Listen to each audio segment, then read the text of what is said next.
Do you know what is the #1 secret to taking stunning photos with your digital camera?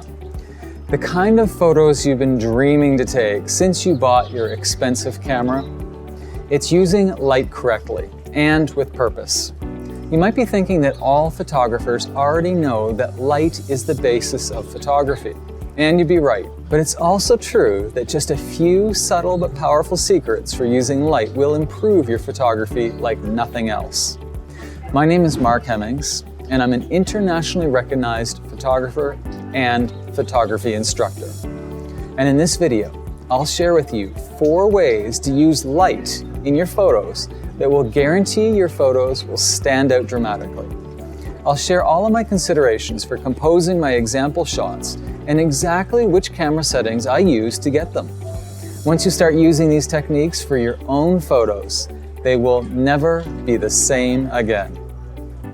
Now, one tip that's going to radically enhance your portrait photography is to make use of setting sun, especially when you have rays of light shining on a wall, on a doorway, on a staircase.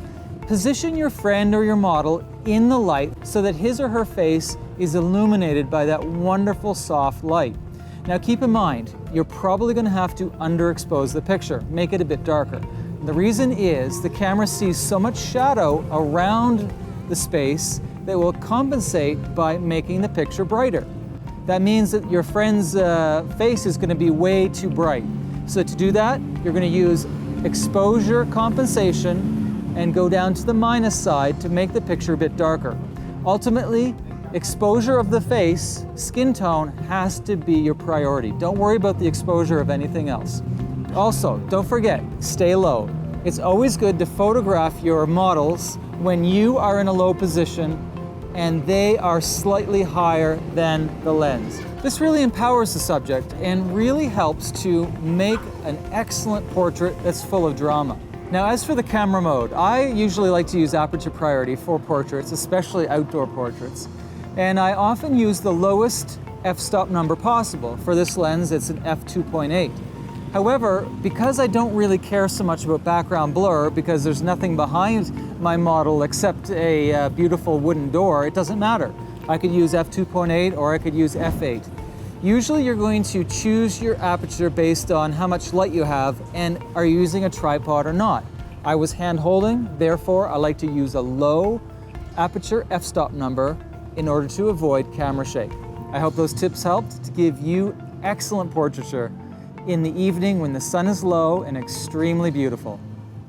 Now, a really interesting way to add dimensionality and depth to your portraits is to incorporate shadows. Now, you can get shadows very easily just by photographing when the light is low and very direct on your subject. Now, for example, I have my friend here who's going to model for us. I'm going to take a picture and show you how I use shadow to really create an extra dimension to my portraits. Okay, let's begin. Okay, look up the street a bit and back down a little bit more toward me. Bit more. Okay, so check out this portrait. Do you see how the extra dimension of the shadow really adds to the picture? Now, I asked the model to slightly rotate her face so I get a different shadow profile and I could choose afterward which one I like best. Also for camera settings, I like to have a long zoom, for example, 70 to 200, set at the 200mm setting, because a long lens for portraits is really good for the face. Also for aperture, because it's a little bit low, I used an f-stop of f2.8. However, you may choose an f4. If your lens only goes down to f4, that would be fine. Also, I love aperture priority for portraiture. Now, I love using lens hoods. They're so effective at protecting your lens if you accidentally drop it. And also for lens flares, it will give you a good clean image. Have you ever taken a photo inside a city of a famous landmark or a beautiful historic building, but the picture just didn't turn out the way you wanted to? Well, that's quite normal. A lot of my students have that problem. However, there is a solution. Now, currently we're at around noon. The light is harsh, and it's coming from behind this church behind me. I want to photograph the church because it's quite beautiful. I'm going to take a test picture and let's see what happens.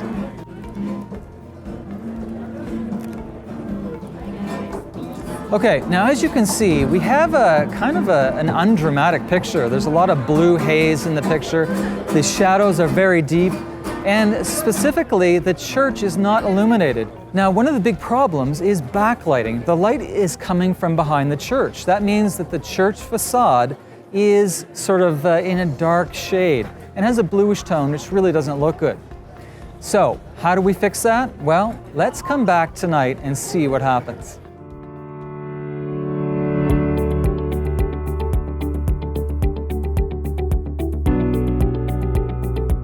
Okay, we're now at dusk. The sun has set and the colors of the lights are everywhere. It's really great. Now keep in mind, we only have a half an hour window where we can actually get a shot where the sky brightness is equivalent to the brightness of the electric lights in the city, or for example, on this church. Let's take a shot and I'll show you what I'm talking about.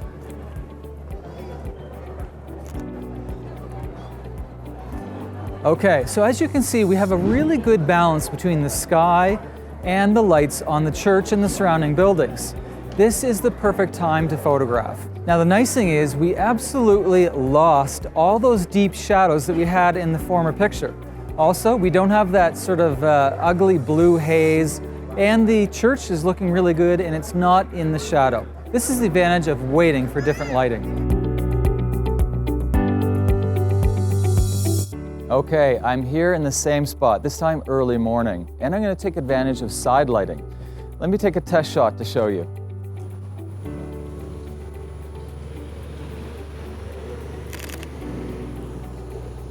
Okay, so when the light is coming from the side, we have a really nice effect. What happens is the sun sort of rakes along the surface of whatever you're photographing, allowing a three-dimensionality, sort of a texture effect, where the side light, the nice, soft, wonderful illumination from the sun, sort of wraps around the texture of the building. It's really good for photography. When photographing landmarks like this church, side lighting will be better than backlighting. When you have backlighting, you have a situation where you don't have any real illumination of the main subject, and you sort of have that bluish haze that doesn't look good. Now, just by the way that this church is oriented, I can't get front lighting.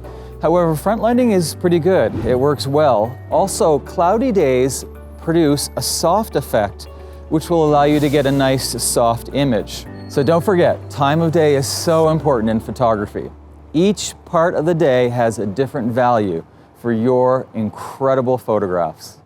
Now I'd like to talk to you about silhouettes. Silhouettes are amazingly dramatic, where you have a bright background, but your subject or your model is all black. All you see is the shape of the person. This is really effective for drama.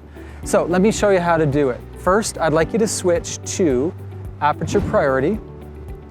Also, I'd like you to go to your minus side of exposure compensation. This is very important because you want a very dark subject. Okay, so I have -2 for exposure compensation and I'm ready to take the picture. Now, don't forget, you need to have a side profile. So make sure that your model or your subject is looking at a 90-degree angle to you so you get that side profile of the face. Also, you may want to ask the model to just sort of move their arms around a little bit, just to have that active dynamic aspect that really adds energy to the picture. Okay, let's take a test shot and see what happens. Okay, go ahead.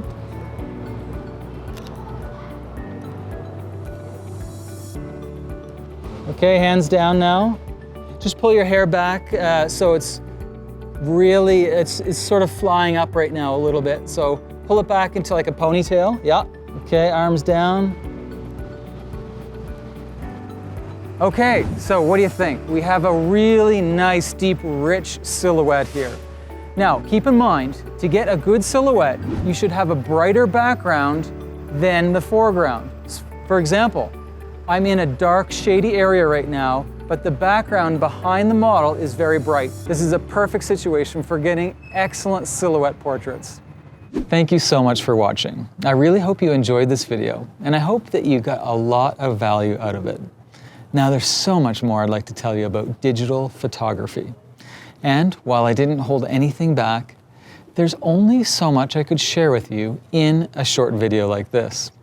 And that's why I've recorded an entire video course about taking incredible photos with your digital camera. and finally taking your camera off of the auto mode. So if you'd like to find out more about my digital photography course, you'll find more information right under this video. So take a look at my full digital photography course, and I hope to see you there.